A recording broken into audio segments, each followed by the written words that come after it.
¿Se observa? Sí, Sí.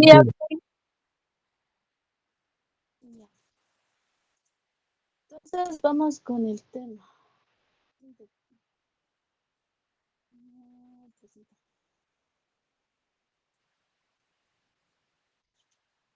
Perfecto, ya. Entonces, como tal, bueno, el tema de isquemia de miocardio, lo que ustedes tienen que representar y entender más que todo es la demanda y la oferta de sangre. El cuerpo siempre va a tener lo que son las dos situaciones, la demanda y la oferta. Y cuando nosotros consideramos un estado de isquemia, es el desequilibrio entre ambos. ¿Qué es lo que vemos nosotros en la demanda? Como verán, vemos que la demanda se da por la frecuencia cardíaca, ¿ya? Entonces, cada vez que el corazón requiere, en este caso, sangre, se realiza lo que es la frecuencia cardíaca y hay una, como tal, una pérdida. La contractibilidad, la tensión de la pared ventricular son parte de las demandas. Entonces, ¿quién tiene que conllevar las demandas? Son las ofertas. ¿Y quién va a dar la oferta? Es la capacidad de la sangre, es la capacidad del cuerpo para transportar la sangre que viene al corazón. El órgano principal, que sabemos como tal, que va a tener esa capacidad para permitir un buen flujo sanguíneo es el corazón, pero principalmente está basado por medio de lo que son las arterias coronarias. Ahora, por eso yo les he mencionado acerca de lo que era la anatomía. Tienen que repasar. ¿Esto por qué se debe? Porque dependiendo a qué rama de las arterias coronarias puede provocarse un estado de isquemia, un estado de obstrucción o hipoperfusión, puede dañar un cierto lugar del corazón, ¿ya?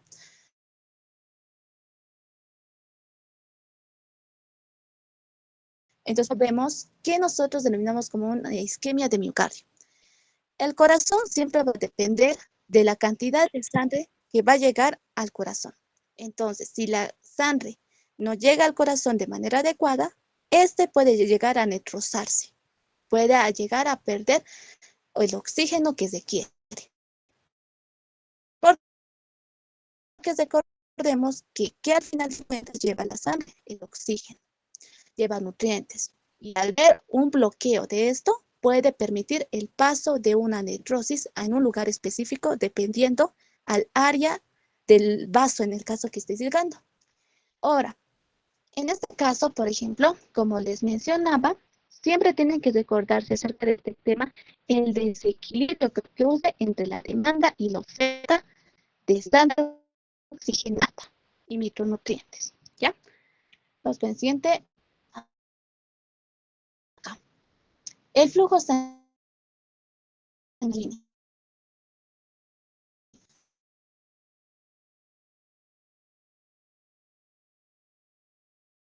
Las alteraciones que vamos a observar bastante frecuente es en correlación a esto, porque este puede darse a nivel de lo que son las arterias coronarias, puede provocar una lesión, el desprendimiento de una placa ateromatosa.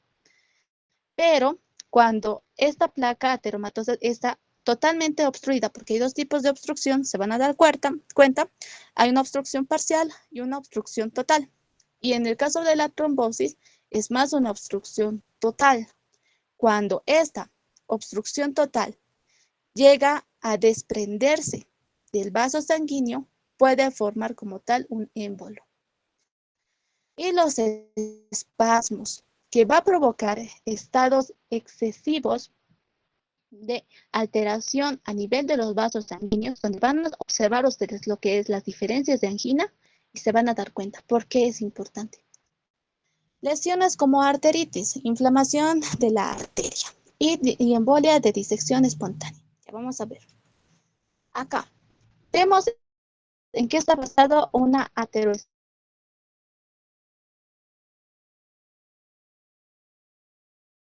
Primero, conjunto lipídico. Segundo, está formada por unitarios. En este caso, está formado por macrófagos. Y tercero, tejido fibroso. ¿Ya? Entonces, como tal, acá vemos que la lesión ha empezado por lo que son células escasas. Células espumosas. La célula espumosa es una lesión leve. Cuando esa progresa, va a formar lo que es la formación de placa teromatosa. Las células espumosas, cuando ya hablamos de la fisiopatología, existe que el mismo macrófago suele fagocitar el epitelio, ¿no? Y es por eso que es una parte de la fisiopatología que existe la formación de células espumosas, donde ya existe lo que es una de tipo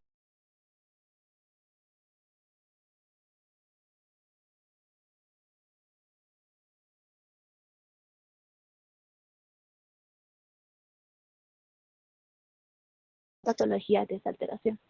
Cuando existe lo que es la ruptura de la placa y un estado de trombosis, no se que ustedes tienen que aumentar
observar, esto es un pleno en contra de este mapita, para observar bien lo que es la fisiopatología del estado de síndrome isquémico.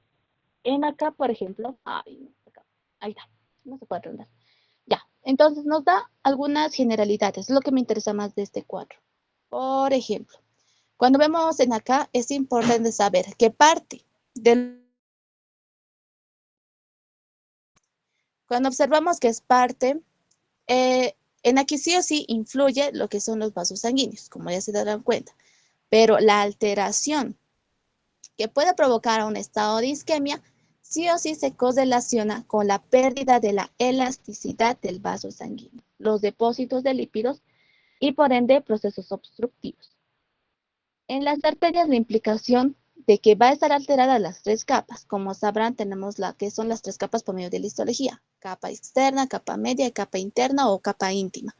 Y en la que es la capa externa, vamos a ver que existe lo que es una alteración por medio de lo que son las fibras de colágeno de envoltura. Y en acá, donde se va a provocar como tal la lesión. Un momento.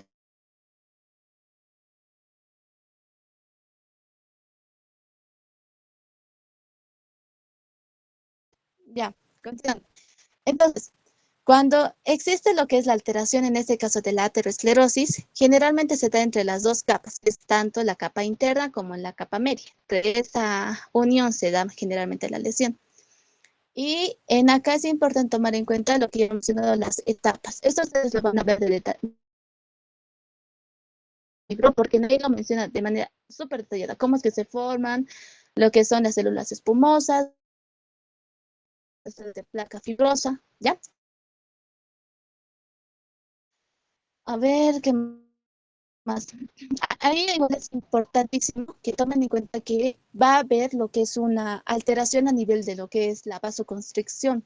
O sea, existe una alteración a nivel del óxido nítrico y también existe lo que es el estrés oxidativo, que permite lo que es lesión endotelial. Al igual que la hipertensión arterial, el origen de esa lesión se debe más que todo a lo que es lesión del mismo endotelio.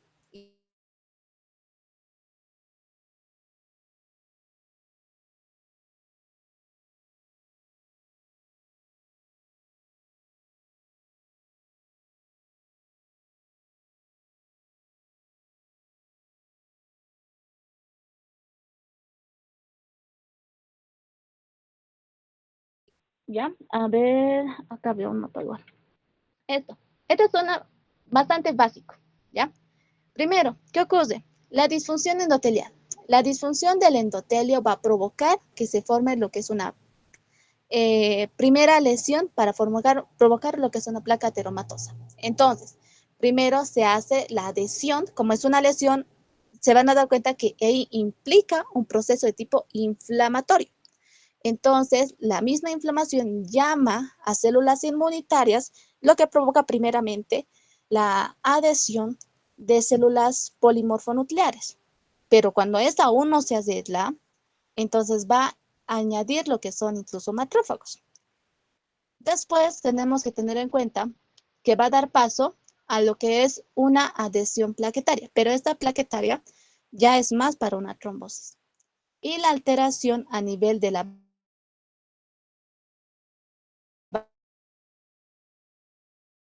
vasodilatación y vasoconstricción de la capa íntima, que es la capa interna del vaso sanguíneo, y la formación de ateroma. ¿Por qué? Porque ahí no solamente va a haber un proceso inflamatorio, sino que también va a haber incorporación de LDH, y como sabemos, estos son parte de los lípidos, además de que esto va a provocar la presencia de los depósitos de calcio.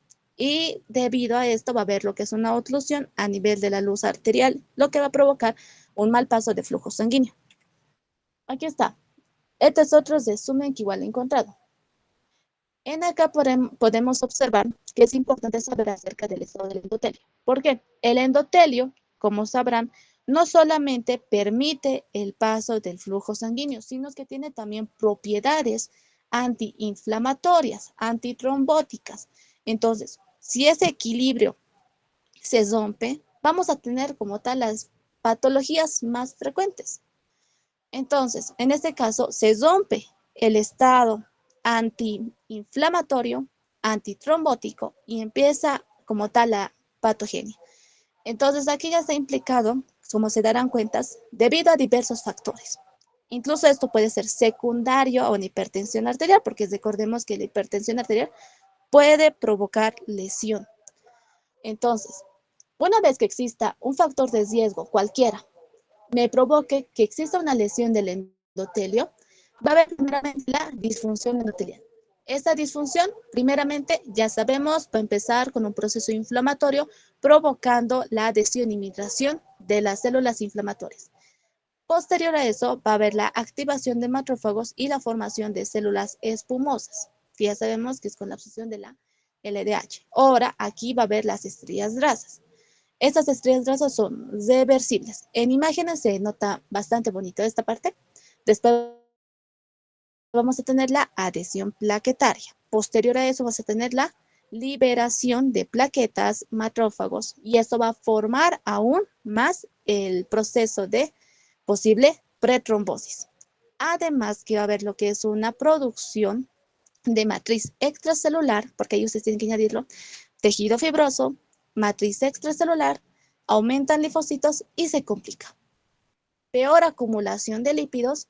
¿Por qué? Porque incluso puede ser factor de riesgo una persona con estado de hipercolesterolemia, dislipidemia, obesidad, ¿no? Entonces ahí existe peor acumulación de lípidos y esto provoca lo que es un aumento en una producción local y disminución de óxido nítrico con aumento de estrés oxidativo. Entonces, esto se tiene que ver y después la información de ateroma. Ahora, aquí está. Vemos que eso se ha complicado aún. La placa ateromatosa, generalmente, ¿dónde se va a formar? En la pared del vaso sanguíneo. Pero esto hace que el diámetro del vaso sanguíneo disminuya. Esto puede llegar a colapsarse o puede llegar a romperse, formar lo que son los émbolos, y ahí es donde se van a dar cuenta con otras patologías, por ejemplo el TEP. Y puede incluso sufrir otras formaciones, lesiones que pueden llegar a estados incluso hemorrágicos. Acá es importante tomar en cuenta esto. Tiene lo que es una cubierta fina, una cubierta gruesa y una placa fibrótica. La cubierta fina es una placa inestable, vulnerable. ¿Qué significa placa inestable? Que esta puede ser capaz de romperse en cualquier momento. Si esta placa suele romperse, puede provocar una muerte directa.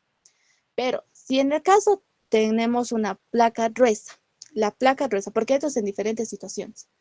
Supongamos que la placa gruesa es matriz extracelular, tejido fibrótico, lo cubre toda la adhesión lipídica con células inmunitarias, ya, se dan cuenta, placa con cubierta gruesa. Entonces es una placa estable, tiene menos probabilidad de romperse, pero al tener menos probabilidad de romperse, esta puede ser también característica de una trombosis. Y en la placa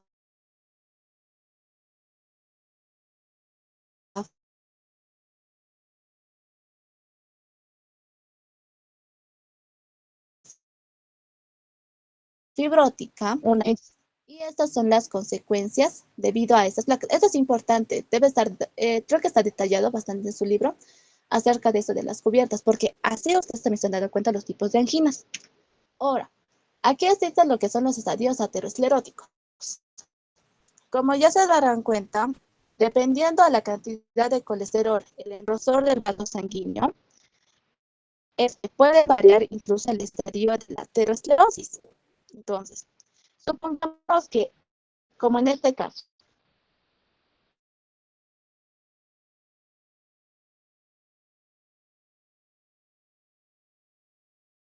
de manera turbulenta, iba a evitar el paso de la sangre, provocando un estado de isquemia. Van a haber tres lesiones principales: isquemia, lesión y necrosis. Entonces, las tres tienen que darse cuenta porque en la electrocardiograma es bien distinto. Y aquí está de manera más esquematizada o dibujada qué es lo que pasa, ¿no? Entonces, aquí ya está qué es lo que pasa más molecularmente. Pero ustedes lo van a detallar un poco más, van a estudiar para el día viernes. Acá. Entonces, dense cuenta que la formación de una aterosclerosis no es rápida. Es bastante compleja y siempre va por pasos. En acá, por ejemplo, son 7 pasos y 7 etapas muy importantes. La primera etapa es que la arteria está normal, no tiene una alteración.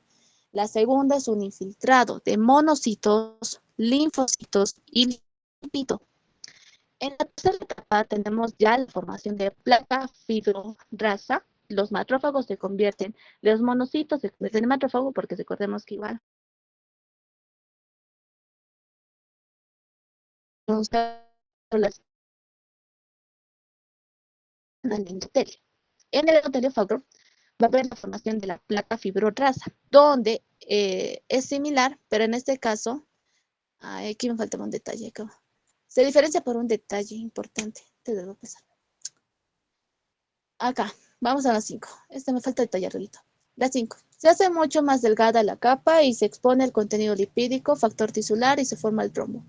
La 6. De absorción del trombo, cicatrización, la placa fibrosa se calcifica, signo y síntoma de angina estable. El síndrome coronario agudo puede presentar en etapa 7 nódulos calcificados con placas de tipo obstructivo. En acá ya sabemos que una de las complicaciones es la trombosis coronaria. Entonces, ¿qué es lo que sucede en el caso de la trombosis coronaria? Esto es como un cuento, por ejemplo,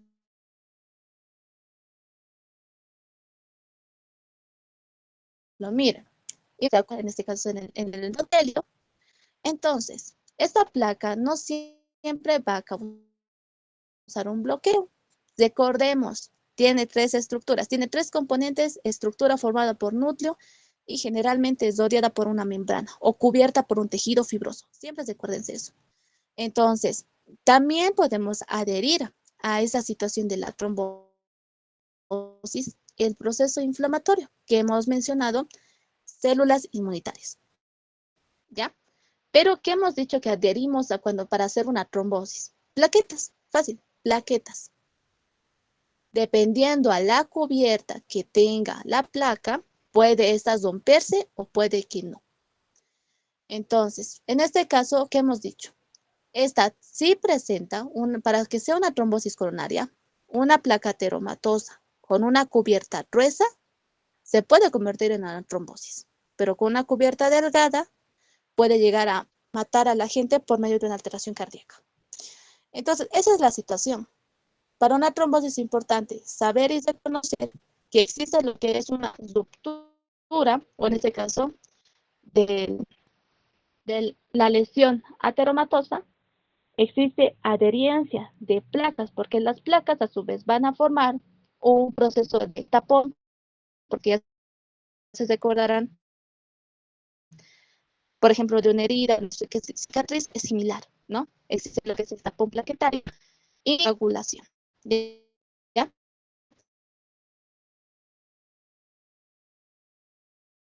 Lo van a leer de manera detallada.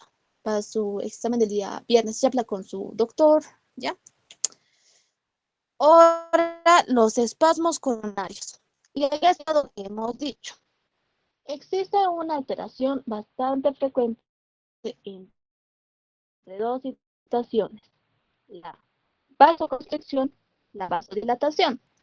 Entonces, aquí otro que viene, imagen más bonita. A ver, aquí está. Estos son vasoespasmos. Y aquí se va a dar cuenta. Mira,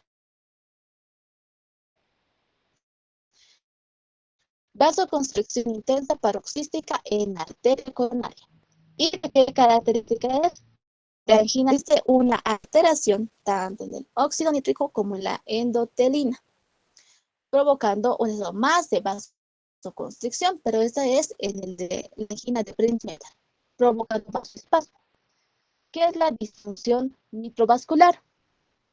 Para entender la disfunción mitrovascular, tenemos que entender que el endotelio va a dar como tal un tono al mismo vaso, pero esto puede estar alterado por medio de patologías de base.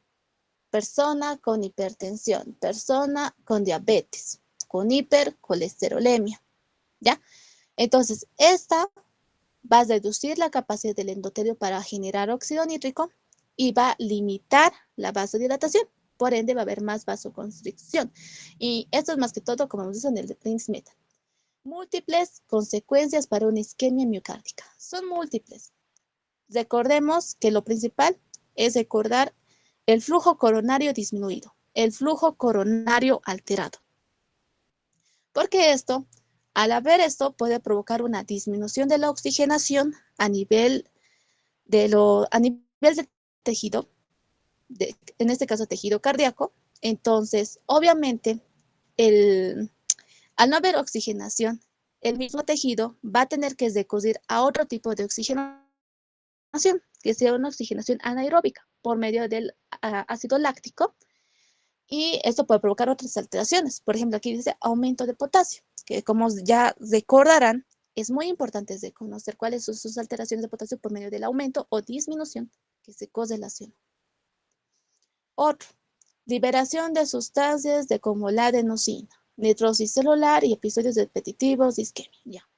Algo aquí es importante.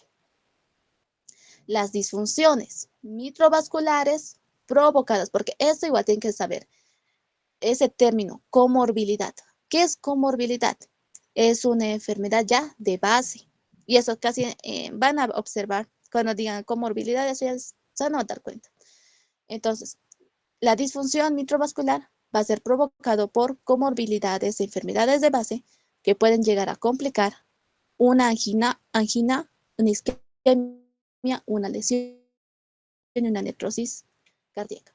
Acá, en el cuadro clínico, como ustedes ya sabrán y habrán llevado el tema de isquemia miocárdica en semiología, se dan cuenta que la principal característica cuando el paciente ya presenta una angina es que va a presentar lo que es un dolor opresivo a nivel retroesternal o también conocido como dolor en corbata, también se conoce, y puede llegar incluso a irradiarse a nivel de lo que es el brazo izquierdo.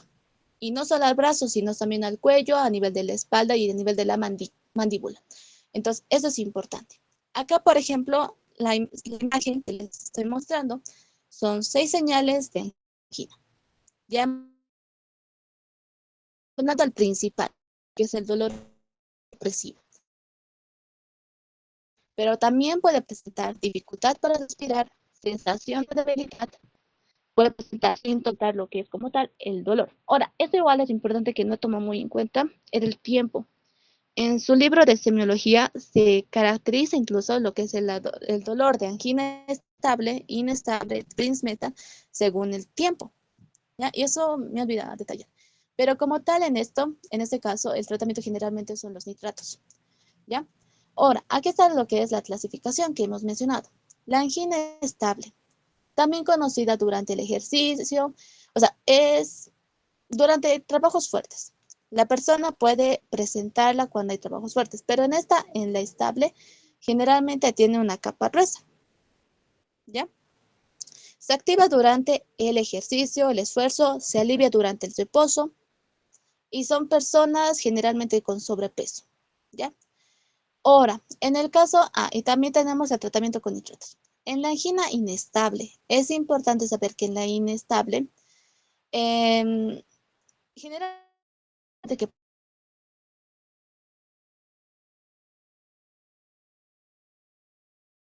puede estar normal, hacer ejercicio físico sin hacer nada, le puede pasar en cualquier momento, porque dice que le puede dar incluso en la mañana, en la noche, o sea, en cualquier momento suele ser la inestable. Recordemos por la capa fibrosa delgada. Y la angina variante, que es la de Prince-Meta, dado por una vasoespasmo debido al aumento de vasoconstricción, y esta se da en horarios durante la noche. ¿Ya? Aquí está.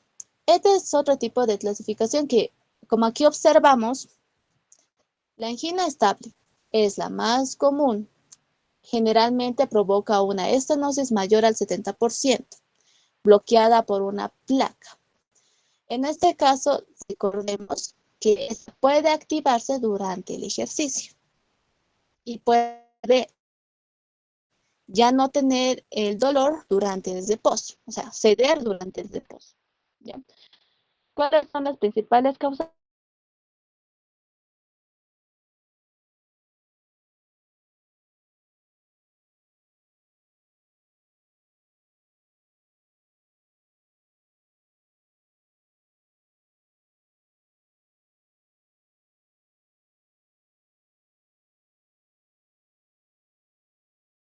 Tiempo. ¿Ya? Ahora, en la inestable observamos lo que es una marcada disminución del flujo sanguíneo. A su vez, vamos a ver una isquemia subendocárdica. Ahora, esto les voy a detallar de manera importante. Y aquí una isquemia subendocárdica y aquí una isquemia subendocárdica. Ahorita vamos a observar esto de manera importante. Y lo que es la angina vasoespástica o Prince-Metal por vasoespasmo. Es importante observar que este tipo llega incluso a provocar un estado de isquemia transmural. A eso igual me refiero que se tienen que saber estos tres términos: subendocárdica, subepicárdica y transmural. Eso es cuando generalmente la pérdida de irrigación sanguínea puede afectar a cada nivel de lo que son las paredes del corazón. Y aquí están algunos detalles acerca de lo que hemos dicho. El estable durante el estrés, durante el esfuerzo, principalmente aterosclerosis, placas traumatosas y depósito de trazas. Aquí observamos la imagen. La inestable. La inestable por estructura de pozo, generalmente se da por trombosis. Y tenemos que tomar en cuenta que, como dice, el vasoespasmo no presenta ni ateroesclerosis ni trombosis, sino es por vasoespasmo o vasoconstricción del mismo vaso. Entonces, este se puede dar tanto durante el ejercicio,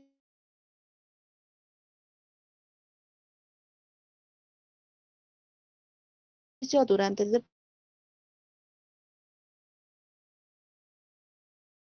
reposo, pero con canadiense cardiovascular, que aquí ya verán son 4 grupos. Y este según la descripción de angina, o sea, se refiere según el esfuerzo, con esfuerzo extenuante, moderado, leve o en reposo. Entonces, ahí está, les voy a mandar para que vean detalle. Acá, en el síndrome coronario agudo es importante saber que que acaba de implicar una complicación más severa a un proceso isquémico y necrótico del corazón. Entonces, este está ligado a incluso a la ruptura de placa teromatosa y a la trombogénesis. ¿Ya? Acá mencionamos, por ejemplo, el infarto de miocardio, que es un tema muy importante. ¿Cuándo se da un infarto de miocardio? Se debe utilizar cuando hay un daño a nivel miocárdico con presencia de isquemia y destrucción y alteración a nivel de las troponinas. Como sabrán, eso es a nivel laboratorial. Y acá, pregunta el año pasado de la tesis, ¿no? Este Zotter, es un punto de miocardio, ¿no? Por ejemplo, es supera con bypass, pero vuelve a ser un trombo. O sea, entre sus teóricas, ¿no? Pero nunca está de más de conocer nuevos temas.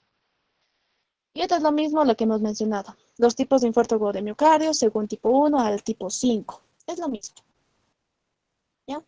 Observamos que había un detalle que nos faltaba, que eran los factores de riesgo. Y se darán cuenta que siempre tiene que implicar un factor en alteración con la misma persona. Es decir, como ya hemos mencionado, siempre divídanlo en dos, no modificables y modificables. En los no modificables diría que se da mayormente en el sexo masculino, personas adultas mayores, incluso mujeres posmenopáusicas, ¿no? Antecedentes de tener alteraciones cardíacas previas, e incluso cuando hablamos de los modificables, son aquellos que se pueden incluso modificar con cambios de estilo de vida. El tabaquismo, el alcoholismo, la hipertensión, la diabetes. Entonces, eso. Y otros detalles ya están correlacionados incluso a la presencia de inflamaciones crónicas, al hiperparatiroidismo, ¿no? ¿En qué se basa el diagnóstico principalmente? Se basa en tres síntomas principales, que sería la clínica, después de nuestros laboratorios, por medio de troponina, y todo lo que es perfil cardíaco, electrocardiograma, que ahorita vamos a detallar un poco más, y lo que son bueno, eso de los laboratorios ya se dieron cuenta, troponinas. Acá, eso me interesa que sepan en el electrocardiograma. No sé si habrán leído el tema de Dubin, el libro de Dubin, pero si lo leen, lo van a entender esto facilito, ¿ya? Ahora, vamos a observar que en el electrocardiograma es importante saber los electrodos. Tenemos diferentes tipos de electrodos que vamos a observar, por ejemplo, al paciente que se muestra acá, ¿verdad? Por ejemplo, acá. Este es el triángulo de Einthoven. Entonces, se le pone aquí un electrodo, aquí otro electrodo y aquí a nivel precordial. El que se observa en esta imagen es el precordial. Si se dan cuentas de la B1, B2 y B3, ve el lado del corazón derecho. La B4, B5 y B6 ve el corazón izquierdo. Al proyectar, que como observarán aquí los electrodos precordiales, se observa esta imagen. Entonces, si ustedes ya están de la anatomía, fisiología, en anatomía más que todo cuando en área, supongamos que lo entonces, vamos a ver cuáles son las características para ver si existe lo que, como tal, un proceso isquémico.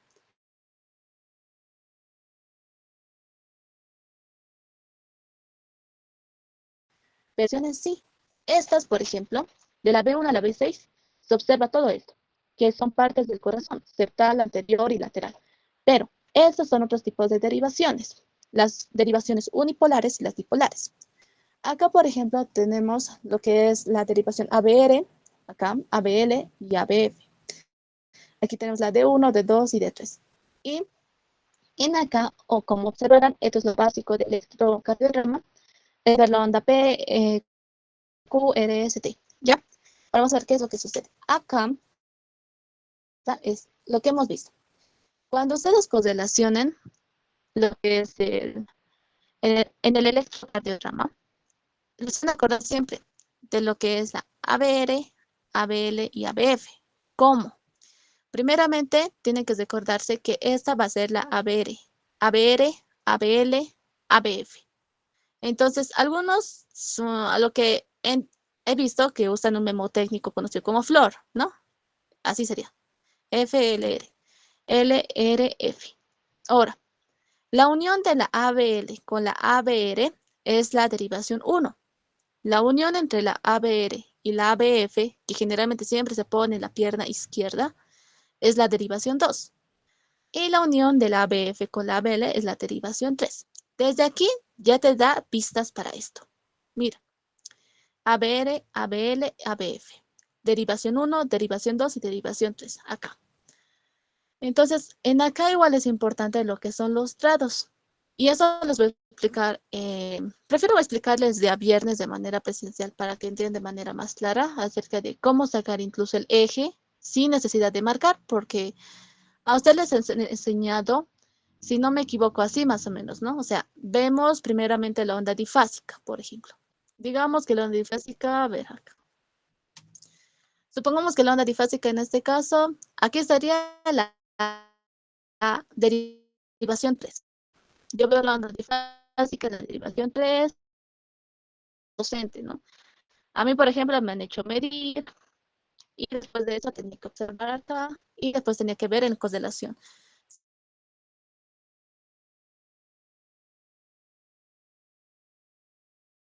Siempre tienen que correlacionar, ¿no? Otra forma de sacar el eje, pero el día viernes. El otro que tienen que saber es sacar frecuencia cardíaca. Según esto, que recomendable para mí es la ley de 300, más facilito. Y después lo que es como tal el ritmo, pero eso es lo básico ahorita, ¿ya? Esto vamos a detallar más el día viernes.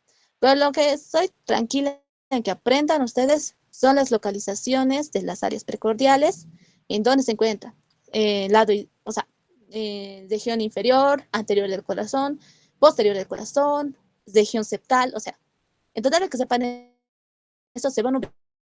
Y después que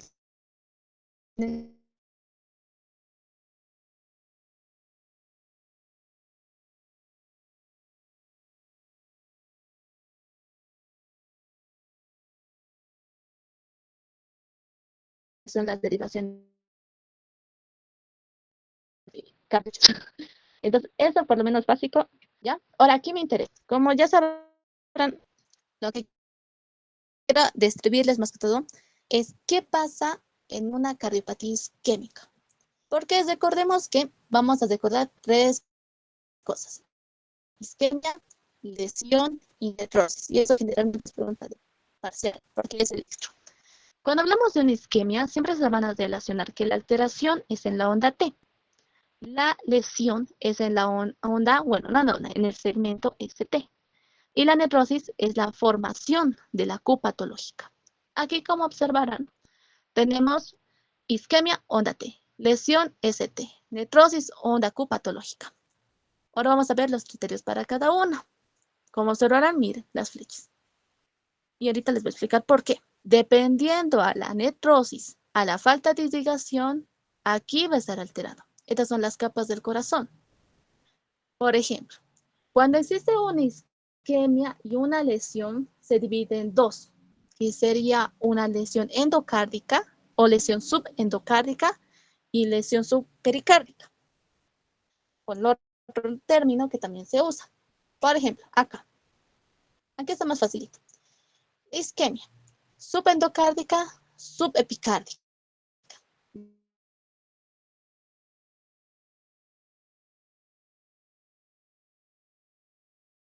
Entonces,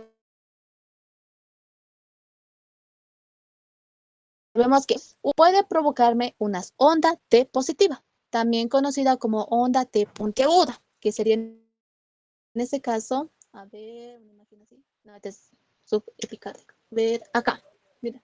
La onda T, en este caso, está bastante elevada en forma de punta. Eso es una característica de una isquemia subendocárdica.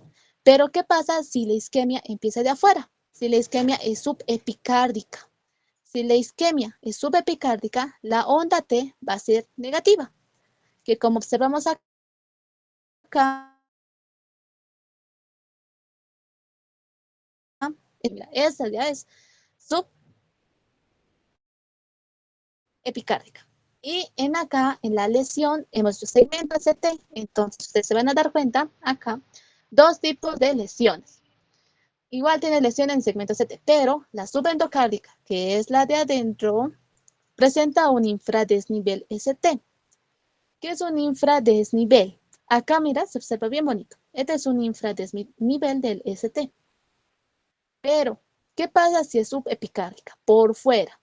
Incluso se dice que cuando es subepicárdica, la falta de irrigación a nivel de un vaso que irriga fuera de, o a nivel de la última capa del corazón, esto puede provocar que incluso la lesión pueda ser transmural.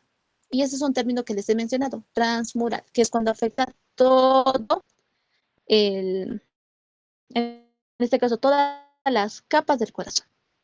¿Ya? Entonces, la lesión al ser subepicárdica, que es por fuera, va a provocar un supradesnivel, que es hacia, que es lo contrario, ¿no? Esto provoca en forma de, tiene un nombre, pero se la conoce como una despolarización que no puede bajar. Se supone que cuando existe, se recordarán del proceso de despolarización, depolarización, es al instante. Pero en este caso, esta despolarización es de manera seguida. Es lo que pasa, eso se conoce como supradesnivel. Ya hablamos de la onda Q patológica, pero ¿qué es la onda Q patológica? Cuando esta onda Q, recuerden, QRS, entonces, esta onda Q mide mayor a la cuarta parte de la onda R, ya se considera patológica. Además que cuando la duración es mayor a 0.04 segundos, igual ya se considera patológica. Y estas son dos situaciones. Las muescas. Estos, ¿ya? Eso tienen que recordar. Recuérdense lo básico del electro, que cuando nosotros hablamos de los voltajes, que es hacia arriba, y la duración o el tiempo sea de manera en este caso que hemos dicho. La duración mayor a 0.04 segundos. Y esta es otra clasificación, que es la clasificación de Philip-Kimball. Igual es para ver una alteración que se va más frecuente en el infarto de miocardio. En acá te va a clasificar según la clasificación del 1 al 4 y el tipo de mortalidad. Si esta pertenece, un momento.